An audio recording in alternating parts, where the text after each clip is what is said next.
Radio Pakistan قومی نشریاتی رابطے پر اس وقت آپ سے آغا جہانگیر مخاطب ہے۔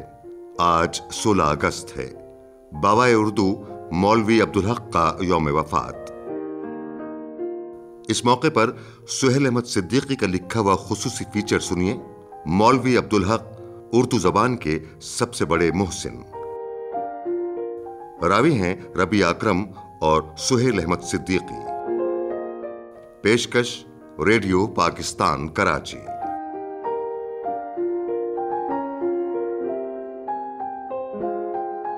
چراغ زندگی ہوگا فروزاں، ہم نہیں ہوں گے، چمن میں آئے گی فصل بہاراں، ہم نہیں ہوں گے، ہمارے بعد ہی خون شہیداں رنگ لائے گا، یہی سرخی بنے گی زیب عنواں، ہم نہیں ہوں گے۔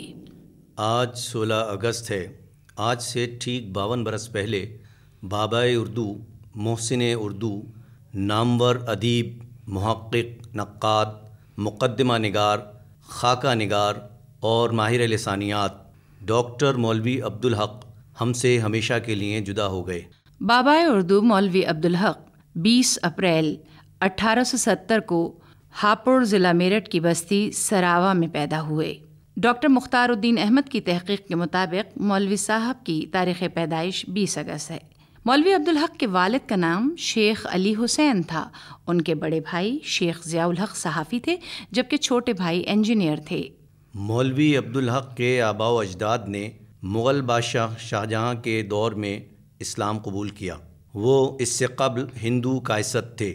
خود مولوی صاحب کا گھرانہ قانون گو برادری سے تعلق رکھتا تھا۔ شاید یہی وجہ ہے کہ مولوی عبدالحق اردو کے سب سے اچھے وکیل ثابت ہوئے۔ مولوی عبدالحق نے ابتدائی اور ثانوی تعلیم فیروز پور مشرقی پنجاب میں حاصل کی، جہاں ان دنوں ان کے والد مقیم تھے۔ انہیں علی گڑھ کے سابق استاد ہیڈ ماسٹر ہارسٹ، سیکنڈ ماسٹر ولایت حسین اور مولوی خلیل احمد جیسے اساتذہ سے فیض حاصل کرنے کا موقع ملا۔ بابائے اردو کو مدرسۃ العلوم علی گڑھ یعنی علی گڑھ کالج سے اعلیٰ ثانوی تعلیم کے حصول کا موقع ملا۔ ان کے لائق فائق اساتذہ میں پرنسپل تھیوڈور بیک، نامور مستشرق پروفیسر تامس آرنلڈ، بزرگ اردو ادیب و شاعر شبلی نعمانی، مولانا عباس حسین اور بابو مکھرجی شامل تھے۔ انہوں نے 1884 میں BA پاس کیا۔ علی گڑھ میں بابائے اردو کے ہم جماعت ڈاکٹر ضیاء الدین احمد، مولانا ظفر علی خان، مولوی حمید الدین، حافظ ولایت اللہ، سید محفوظ علی، خان بہادر شیخ عبداللہ، خواجہ غلام الثقلین، سیٹھ یعقوب حسن اور خان بہادر سید شوکت علی جیسے ممتاز افراد تھے۔ مولوی عبدالحق نے نوجوانی میں سر سید احمد خان، سید محمود، جسٹس سر راس مسعود، ڈپٹی نذیر احمد، حالی، محسن الملک اور نواب وقار الملک جیسے مشاہیر کی صحبت سے اکتساب کیا۔ ان کے علاوہ بھی سر سید کے حلقہ بگوش تقریباً تمام افراد سے مولوی عبدالحق کا تعلق رہا، مگر ادب میں وہ فکری اعتبار سے خواجہ الطاف حسین حالی سے زیادہ قریب نظر آتے ہیں۔ جب محسن الملک کچھ عرصہ بمبئی میں مقیم رہے تو مولوی عبدالحق بھی ان کی خدمت میں حاضر ہوئے۔ محسن الملک نے مولوی عبدالحق کو اپنا پرائیویٹ سیکرٹری مقرر کر دیا۔ ان دنوں حیدرآباد دکن میں پورے ہندوستان سے آئے ہوئے ادیب، شاعر، علماء اور علیگ حضرات اپنے علمی و فنی کمالات خوب دکھا رہے تھے۔ ایسی فضا میں مولوی صاحب کے جوہر بھی نمایاں ہوئے۔ انہوں نے ادبی محافل کے ساتھ ساتھ تحقیق و تنقید کا سلسلہ بھی شروع کر دیا۔ 1895 میں انہیں معتمدی امور عامہ یعنی ہوم سیکرٹیریٹ میں مترجم مقرر کر دیا گیا۔ علی گڑھ کالج کی وردی یا یونیفارم کا آغاز ہوا تو سر سید احمد خان نے سب سے پہلے جس طالب علم کو وہ مخصوص لباس فراہم کیا وہ تھے مولوی عبدالحق۔ یہ وردی تھی ترکی ٹوپی، ترکی وضع کا کوٹ پتلون اور پمپ شو۔ سرچ کے کپڑے سے بنے اس مخصوص لباس کا رنگ نیلگوں سیاہ تھا۔ مولوی عبدالحق 1895 میں نواب محسن الملک کا تعارفی رقعہ لے کر ریاست حیدرآباد دکن گئے تھے اور ابتدائی میں ہوم سیکرٹری مولوی عزیز مرزا نے انہیں مترجم کی حیثیت سے ملازمت دی تھی۔ جب ریاست کے وزیر مال نواب وقار الملک نے ان کی سفارش اپنے مہمان کرنل افسر جنگ سے کی، تب کرنل صاحب نے انہیں مدرسہ آصفیہ کا ہیڈ ماسٹر مقرر کیا۔ 1911 میں مولوی عبدالحق کو گووند راؤ کالے کی معطلی کے بعد حیدرآباد دکن کا محتمم تعلیمات یا ڈائریکٹر ایجوکیشن مقرر کیا گیا، جو کچھ عرصے بعد بحال بھی ہو گئے تھے۔ پھر 1912 میں مولوی صاحب کو اورنگ آباد کا صدر محتمم تعلیمات یعنی انسپیکٹر آف اسکولز مقرر کیا گیا۔ اورنگ آباد کی خوشگوار آب و ہوا ہر لحاظ سے مولوی عبدالحق کو راس آئی۔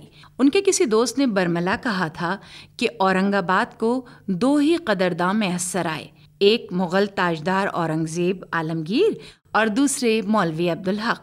دلچسپ بات یہ ہے کہ مولوی صاحب نے اپنے کرم فرما ڈاکٹر سراج الحسن کے مشورے پر اپنے قیام کے لیے اورنگزیب کی ملکہ رابعہ دورانی کے حسین مقبرے کے پہلو میں واقع بنگلے کا انتخاب کیا۔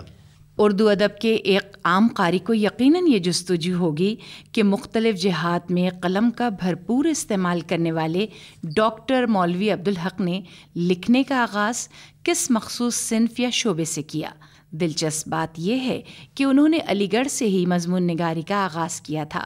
مدرسۃ العلوم کے اس شاگرد کو بہترین مضمون نگاری پر لارڈ لینسڈاؤن میڈل عطا کیا گیا اور سر سید ان سے رسالہ تہذیب الاخلاق کے لیے مضمون لکھواتے تھے۔ یوں وہ اردو کے ابتدائی باقاعدہ مضمون نگار ادیبوں میں شامل تھے۔ پروفیسر سحر انصاری معروف شاعر ہیں، ناقد ہیں اور استاد ہیں۔ بابائے اردو مولوی عبدالحق کے حوالے سے اپنی یادداشتیں بتاتے ہیں۔ سات شخصیت تھے، ان کا کام، ان کا نام، ان کی جو جانفشانی اور جس تندہی اور خلوص اور انہمات سے انہوں نے تحقیقی کام کیا، اردو کی جنگ لڑی جس زمانے میں سمجھ لیجیے کہ ہندوستان اور پاکستان کے لیے تقسیم کا مسئلہ پیدا ہو رہا تھا، تو اس وقت لسانی مسئلہ بہت بڑا تھا۔ ان کے خطبات پڑھیے تو اندازہ ہوتا ہے کہ اردو کے لیے انہوں نے کتنا اپنا وقت صرف کیا اور کتنی ذہانت سے انہوں نے کام کیا۔ پھر انجمن ترقی اردو جو پہلے دہلی میں تھی، اورنگ آباد میں تھی، اس کے بعد کراچی منتقل ہوئی، تو اس کو جس طرح انہوں نے سنبھالا، اگر آج بھی آپ ان کے کتب خانہ خاص کی کتابیں دیکھیں تو آپ کو حیرت ہوگی کہ کہاں سے کیسی نایاب کتابیں، مثلا میر تقی میر کا وہ پہلا کلیات جو انہوں نے فورٹ ولیم کالج میں پیش کیا تھا وہ موجود ہے انجمن میں۔ پھر مخطوطات ہیں جو کہ اس وقت ہمارے قومی عجائب گھر میں رکھے ہوئے ہیں۔ پھر ان کی کتاب چند حماسب بہت ہی بے مثال کتاب ہے کہ انسان شناسی کا ایک بہت اچھا مرقع ہے، کہ اس میں خاص طور پہ نامدیو مالی جو ایک بھیڑ جو سب سے نیچ قوم سمجھی جاتی تھی دکن میں، اس سے تعلق تھا۔ اب اس کا خاکہ مولوی عبداللہ جیسا شخص لکھے اور اس میں جو اس کی انسانیت اور محنت اور تندہی اور پودوں سے اس کا پیار چھپا ہوا تھا، اس کو اتنی خوبصورتی سے لکھا ہے انہوں نے۔ پھر مولانا حالی پر ان کا بہت اچھا خاکہ ہے۔ پھر اسی طرح ان کے مقدمات ہیں، تنقیدیں ہیں، اور بہت کام انہوں نے کیا ہے۔ اردو کے رسالہ سہماہی اورنگ آباد سے چلتا تھا، وہ آج تک شائع ہوتا ہے۔ قومی زبان ماہنامہ ہے، وہ شائع ہوتا ہے۔ پھر سب سے بڑا کام ان کا انگلش اردو اسٹینڈرڈ ڈکشنری تھی، جو کہ آکسفورڈ ڈکشنری کے وزن پر اور اس کی طرز پر بنائی گئی تھی۔ پھر اس کے طلبہ کے لیے اس کے مختصر ایڈیشن بھی شائع ہوئے، ان میں برابر اضافہ ہوتا جاتا ہے۔ تو بے پناہ ان کی خدمات رہی ہیں، اور پھر ویسے بھی بہت دلیر اور بہت دبنگ انسان تھے، ہمیں تو ان کی خدمت میں حاضر ہونے کا موقع ملا۔ علی گڑھ کے زمانۂ طالب علمی میں مولوی عبدالحق نے اردو زبان و ادب کی خدمت کا آغاز مشنری جذبے سے کیا۔ علی گڑھ ایجوکیشنل کانفرنس کے شعبے کے طور پر 1903 میں اس مشہور زمانہ ادارے کی ابتدا ہوئی جسے ہم انجمن ترقی اردو کے نام سے جانتے ہیں۔ 1912 میں علی گڑھ ایجوکیشنل کانفرنس کے دہلی میں ہونے والے سالانہ اجلاس کی صدارت صاحبزادہ آفتاب احمد خان نے کی۔ اس موقع پر انہوں نے انجمن کے معتمد کے عہدے کے لیے مولوی عبدالحق کا نام پیش کیا، جو منظور ہو گیا۔ یوں بابائے اردو کے انجمن سے دائمی تعلق کا آغاز ہوا۔ یہاں ایک چھوٹی مگر اہم بات ہمارے سامعین کے لیے دلچسپی کا باعث ہوگی۔ خاندانی روایات کے اعتبار سے بابائے اردو کا نام شیخ عبدالحق ہونا چاہیے تھا، مگر ان سے صدیوں پہلے ہندوستان کی ایک برگزیدہ ہستی شیخ عبدالحق محدث دہلوی کے نام سے مشہور ہو چکی تھی۔ انہیں ریاست حیدرآباد دکن میں مولوی کہا گیا۔ وجہ یہ تھی کہ وہاں نام کے ساتھ مسٹر کی جگہ مولوی کا سابقہ استعمال کیا جاتا تھا، یوں وہ مولوی عبدالحق مشہور ہو گئے۔ مولوی عبدالحق نے ہندوستان کے طول و عرض میں جا کر اردو کے دفاع اور ترویج و اشاعت کا مشن جاری کیا۔ یوں اردو کے مستقبل کو لاحق خدشات کا بڑی حد تک ازالہ ہو گیا۔ مولوی صاحب کا یہ مسلسل سفر 1925 سے 1947 تک جاری رہا۔ اردو دشمن تحریک کے طفیل 1884 میں صوبہ بہار سے اردو بطور سرکاری زبان نستعلیق رسم الخط میں ختم کر دی گئی تھی۔ 1925 سے اس کی بحالی کی مہم شروع ہوئی۔ مولوی عبدالحق نے دیگر علاقوں کی طرح وہاں بھی اپنا کردار دل جمعی سے ادا کیا۔ ایک بہار پر ہی کیا موقوف، بنگال، آسام، مدراس، گجرات، جوناگڑھ، سورت، بمبئی، کشمیر اور راجستھان سمیت کون سا خطہ تھا جہاں اردو کے اس محسن نے عملی جدوجہد کا آغاز نہ کیا ہو، محبان اردو کی حوصلہ افزائی اور سرپرستی نہ کی ہو۔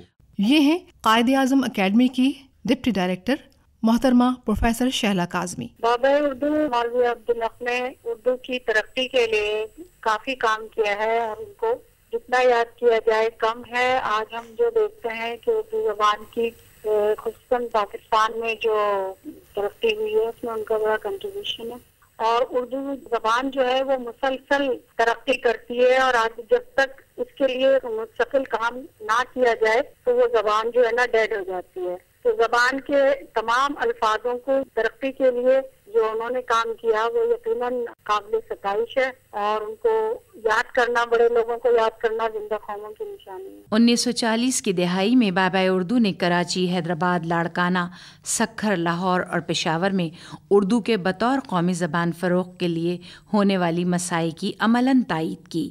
یوں انہوں نے ثابت کر دیا کہ تحریک پاکستان میں اردو کا کلیدی کردار ہے۔ دکن میں قیام کے دوران میں مولوی عبدالحق نے قدیم دکنی مخطوطات کی دریافت اور اردو کے قدیم سرمائے کی طباعت و اشاعت کے ضمن میں گراں قدر خدمات انجام دیں۔